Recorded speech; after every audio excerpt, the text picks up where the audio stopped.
बिस्मिल्लाहिर्रहमानिर्रहीम। अस्सलामुअलैकुम। Welcome to Al Suffa academy. Dear students, आज हम इंग्लिश ग्रामर में एक्टिव वॉइस और पैसिव वॉइस का एक बाकायदा तौर पर सिलसिला शुरू करने वाले हैं। तो ये सिलसिला शुरू करने से पहले आपसे एक तंबीह है, आपसे एक गुजारिश की जाती है कि ये मेरी सारी वीडियो को मुकम्मल तौर पर देखें, कहीं भी स्किप मत कीजिए, वरना आप एक्टिव वॉइस और पैसिव वॉइस का जो रूल्स है उसको फॉलो नहीं कर सकेंगे और मिस हो जाएंगे। तो आइए आज हम एक्टिव वॉइस और पैसिव वॉइस का अब सिलसिला शुरू करते हैं। In English grammar, voice means the style or manner of expression. There are two kinds of voices. यानी कि वो ये, हाँ, इसका मतलब है कि इंग्लिश जुबान में वॉइस का मतलब अल्फाज या बोलने का इजहार कहा जाता है, यानी कि आवाज को कहा जाता है। इसकी दो इकसाम है। Active voice in which the subject perform the action. File जो होता है एक्टिव वॉइस में, फाइल किसी भी काम को सर अंजाम देता है। और पैसिव वॉइस में in which the action is done upon the subject, जो एक्टिव वॉइस का सब्जेक्ट होता है उसी के ऊपर काम किया जाता है। यहाँ एक्टिव वॉइस में फाइल काम करता है और पैसिव वॉइस में फाइल के ऊपर काम किया जाता है। अब यानी कि the work is done upon the subject. Okay, clear हो गया। अब यहाँ पर आके चलते हैं। ही राइट्स, इसकी मिसाल दे रहे हैं एक्टिव वॉइस और पैसिव वॉइस की।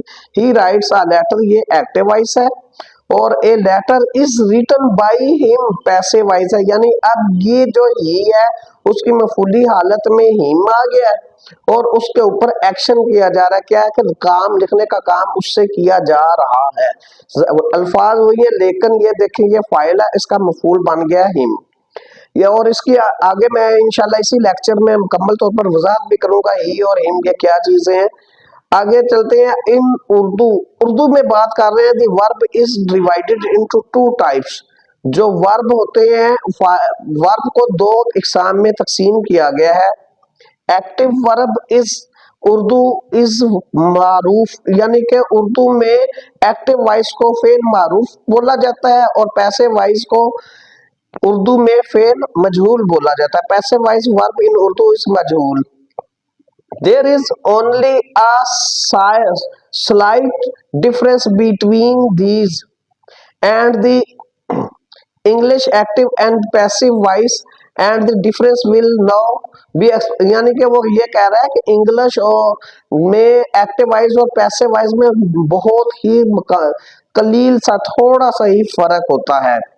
अब उर्दू में, इन उर्दू a मारूफ verb is a verb in which the doer of the action subject, यानी सब्जेक्ट या action is noun or mentioned for example, मिसाल के तौर पर।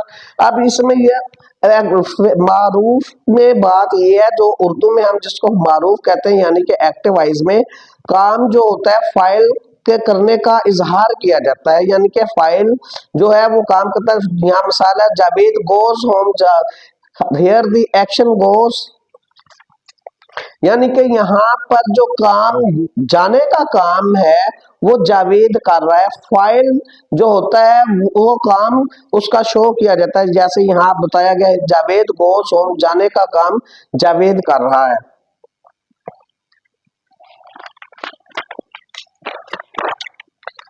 अब goes is noun as mentioned and its doer means subject file. Javed is also mentioned at the beginning of the sentence. फिक्रे के शुरू में ही फाइल को जाहिर किया गया है। ये मजहूल की अब बात है। ये मारूफ के बाद उर्दू में जो मजहूल इस verb in which the doer of the action subject action is not mentioned clearly. अब मजहूल में उर्दू में जो फेल मजहूल होता है फाइल वाज़ेह तौर पर ज़ाहिर नहीं किया जाता, जैसे कि द थीफ वाज कॉट। अब चोर पकड़ा गया, पकड़ा किसने है ये यहाँ पर शो नहीं है, पुलिस बाई हिम है, बाय पुलिस है, ये इसका जिक्र नहीं है, ये इसको हम फेल मजहूल कहते हैं। और यहाँ पर इसकी वजाहत भी की गई है, here there is no mention of who caught the thief, यानी यहाँ पर यह इजहार नहीं किया गया कि थीव को किसने पकड़ा है।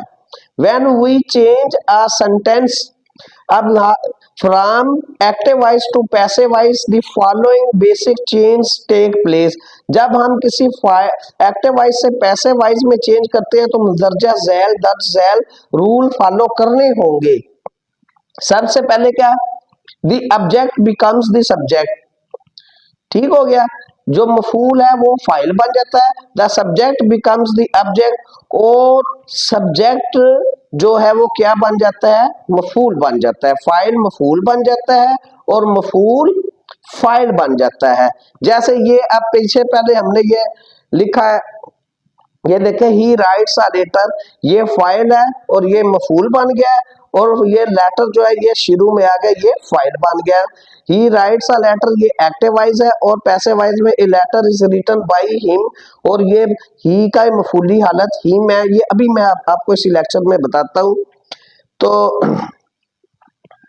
अब दूसरी बात क्या कह रहा है, दी फर्स्ट और second form of the verb change into its third, जब पहली या दूसरी फॉर्म होती है वो तीसरी बन जाएगी, और दूसरी या तीसरी फॉर्म के बाद क्या है, बाई का इस्तेमाल किया जाता है, इज एडेड आफ्टर, यानी कि जो फर्स्ट फॉर्म या थर्ड, फर्स्ट फॉर्म या सेकंड फॉर्म को हमने थर्ड फॉर्म में कन्वर्ट किया होगा, उससे पहले हम क्या लगाएंगे, बाई लगाएंगे। अब एग्जांपल है, शी राइट्स अ लेटर, ये एक्टिव वॉइस है, और a letter is written by her.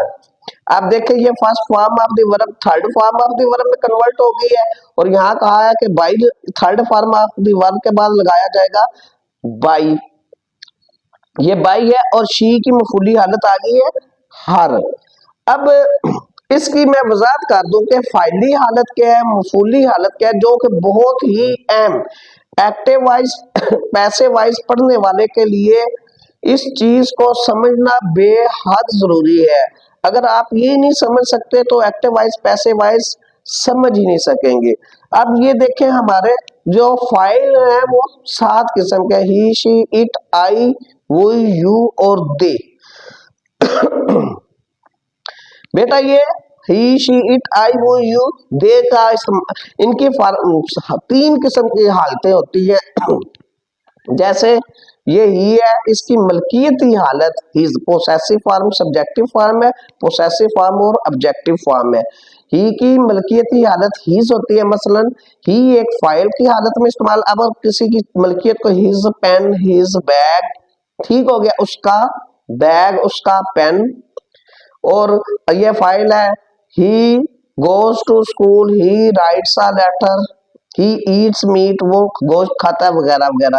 Him, I gave him a pen, यानी कि मफूल। अब आई गेव ही पेन नहीं ना इस्तेमाल होगा, ग्रामर की रूह से हिम इस्तेमाल होगा, I gave him a pen, ठीक हो गया।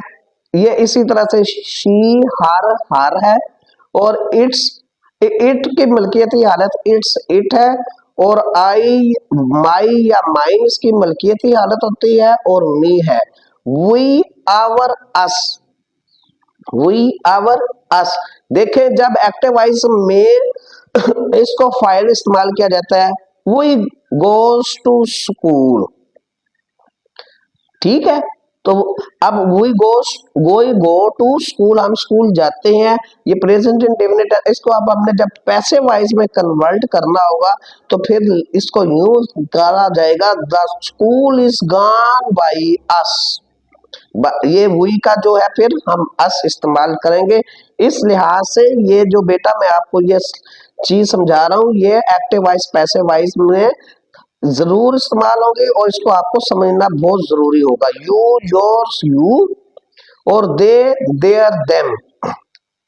ये उम्मीद है आपको इसकी मुकम्मल तौर पर सही समझ आ गई होगी।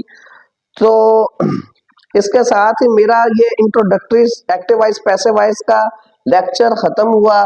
इंशाल्लाह नेक्स्ट टाइम हम प्रेजेंट इंडेफिनिट टेंस से बाकायदा तौर पर आगाज करेंगे एक्टिव वाइज पैसिव वाइज पढ़ने का सिलसिला। लेकिन मैं आपको फिर एक बार तंबीह कर देता हूं कि एक्टिव वाइज पैसिव वाइज समझने से पहले ये आपका लेक्चर, मेरा जो ये लेक्चर आपके लिए बहुत जरूरी है, बहुत अहम है। इसको जो अगर आप समझ जाएंगे फिर सारे एक्टिव वाइज पैसिव वाइज को समझने में आपको इंशाल्लाह कोई दिक्कत नहीं होगी। नेक्स्ट वीडियो में इंशाल्लाह जल्द ही हाजिर होंगे, तब तक के लिए इजाजत दीजिए। अल्लाह हाफिज।